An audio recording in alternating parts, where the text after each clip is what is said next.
तू सत्य मान, कारण ही तुझी माता आहे आणि आता या मातेच्या चरणावर तू माता ठेव, पाया चरणावर, आणि माता ठेवून आता तू काय कर, इथून पुढं आता वनवासामध्ये निर्भयपणानं जायचं काम कर रामा, असं त्या ठिकाणी अत्रि ऋषी व्रता इन्यानु यग्रैलिया सीता माता तुमासी वनवासी आता भया सर्वता ऐशना। हे रामा, हे लक्ष्मणा, कसं आहे, ही अनुसया कोण आहे, ही पतिव्रता आहे आणि हिचं जर दर्शन घेतलं आणि हिचं दर्शन घेऊन हिचा आशीर्वाद घेऊन जर तुम्ही या वनवासामध्ये जाऊ लागलात किंवा गेलात तर तुम्हाला कसलीही भीती त्या वनामध्ये राहणार नाही। आणि म्हणून मी सांगतो,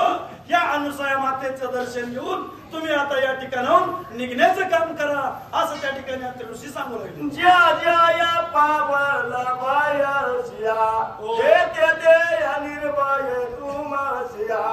ज्या ज्या या पावला आपयसिया आपयसिया जगन्वत्यो जगन्वंदे। हे रामा, हे लक्ष्मणा, वनामध्ये जात असताना तुम्हाला जर भीती वाटू लागली तर हिच्या आशीर्वादामुळे जी काही भय आहे तुमचं ते भय निरसन होणार, भय निघून जाणार। पुन्हा पुन्हा तू काय सांगितलं, आपल्याच जर कुठे येत असेल, आमच्या गुरुवारी आहेत आम्हाला तिकून पाठीमध्ये निस्त्या वाटावर केलं, आपल्या जर देत आलं कुठं तर आपल्या सुद्धा तुमचं निरसन होणार। आणि म्हणून तुम्ही काय करा, या अनुसया मातेचं दर्शन घ्या आणि निघायचं काम करा, असं त्या ठिकाणी अत्रि ऋषी बोलत आहेत। दिगे राहुल या ते रात्र कमामुळा जाती सादर देखुनिया सिद्ध्याचा निर्धार मुगा पार अनुसय। आणि मग असं अत्रि ऋषीनं या तिघाला सांगितल्यानंतर 3 रात्र राहिले त्या ठिकाणी, आणि 3 रात्री राहिल्यानंतर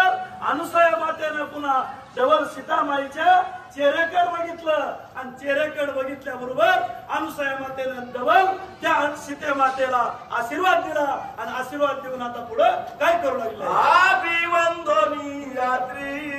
ऋषी नमस्कार करोनी अनुसयासी, श्रीराम निघाला दंड करण्यासी राक्षसासी अंतक राक्षसासी अंतक। आणि असं अत्रि ऋषीनं सांगितल्याबरोबर प्रभू रामचंद्रानं अगोदर अत्रि ऋषीचं दर्शन घेतलं, पुन्हा अनुसया मातेचं घेतलं आणि मातेचं घेतल्यानंतर तिथून पुढे आता दंडकारण्य